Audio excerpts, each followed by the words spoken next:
Alright, this is what I'm working on today for this old bacon banjo. It's a really nice banjo, plectrum,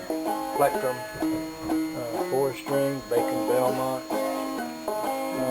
friend of mine wanted a 5th-string tag on there and he wanted it to look good. So I carved one out of coco bolo and I've got it on there with tags in it, and I'm going to let it dry. The coco bolo comes pretty close to matching the stain that's on that neck. Alright, here's the banjo project as it sits right at the moment. I've got the 5th-string shelf on here. These two things are wooden tags that I carved and put down in here, dowel pins. When I glue that, I put those in to help hold it in place. And I'll cut these off and then sand over that and make it smooth. And then the 5th-string tag will mount right here. I'll have to drill a hole for that. Okay, now that I've got the hole drilled for the 5th-string tag, you'll see I didn't have a lot of wood to play with here. I made this to fit very closely, so I didn't want a huge hole. And right now the peg would not fit in that hole.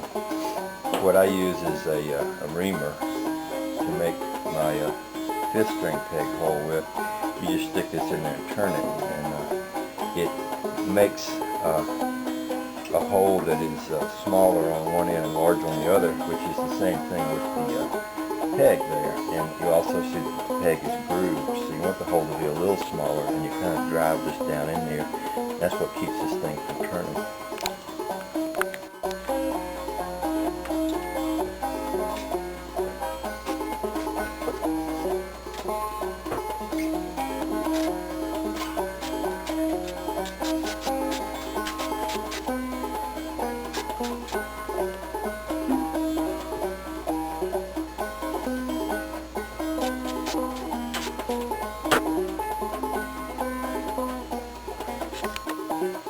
Okay, it's done.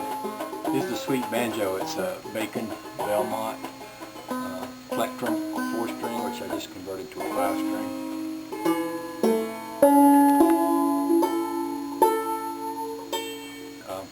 I'm going to show you this conversion. I actually made the shelf on this a little lower. I didn't bring it up to the same height as the fretboard because it has this piece of white purfling here. And I really didn't want to cover it up. I wanted to leave it out there. So I did. I arranged my 5th-string nut a little differently than I was originally planning. I actually put a brass screw in there, and I mounted a little piece of wood to kind of reinforce that. The screw actually does go right down into the shelf, but I wanted it to have something a little heavier right on top, so I sort of put that little piece of wood there. I don't think it looks too gonky. It needed to be high enough to clear the banjo head down here, and it does, and it's quite playable.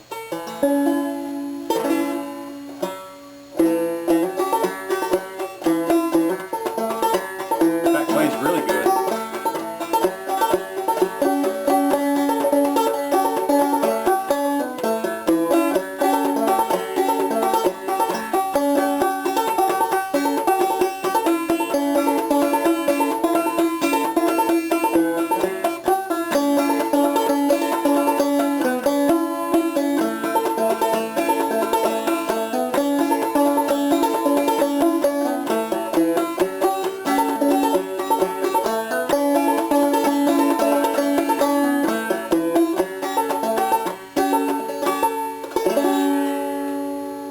This banjo has really close string height on it.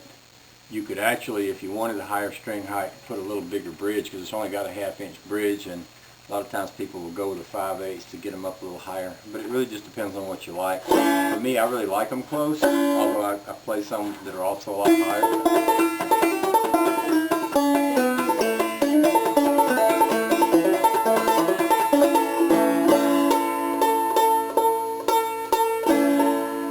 Still stretching a little. Anyway, here it is. She's all done. She's a beautiful banjo.